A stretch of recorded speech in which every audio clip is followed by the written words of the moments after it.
Tadagbe na zombo chokudo tu na yo amo ali maude khlewe na zon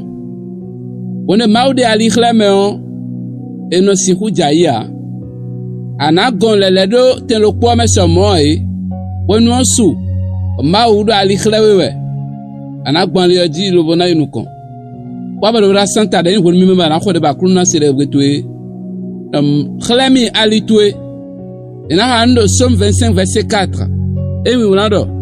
ba ou mavo kle alie na gbonmi plan le una zang beche gbonmi ami ma ou na klewe alie na gbon lo bana nu ko lo gbeto me o popo nu na wa nu o be na wa da gbe nu le na mondo gbeto da gbedi ina mondo mi o kando me la sin gbezame o ena na nu da gbe ma ou na blo le bi le da gbe jinwe ba je fire buo nuena yonu ejana mo présent tu na de adaguglo ma utonhle de Jésus Christ sin comme awande bu besi dion wonu ya de ma usi ali de nu die gbon yo nu mon kotele na sisen dako de Jésus sin comme nkoda nuwe la wonu akunondo ali okpon wewe bana gbon ji ya sisen mi meni go alo nuwe ma si ku gbon ali energy gandi lo mlazon on a nous plomé de enawele de Jésus sin comme anani jeune bon kenta mais la sien le dia do ali eton dio egbon fine ayiwe no je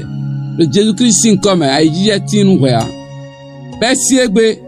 anani jeune bon waji jome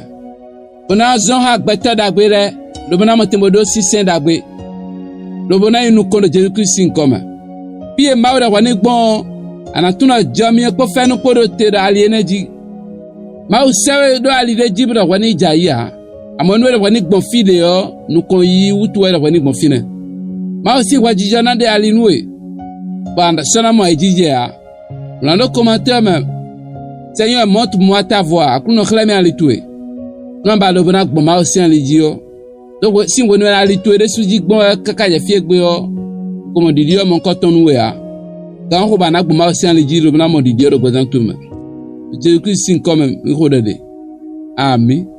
abonné wele nu sian le ba on tegbe na mo de ora santa ton lo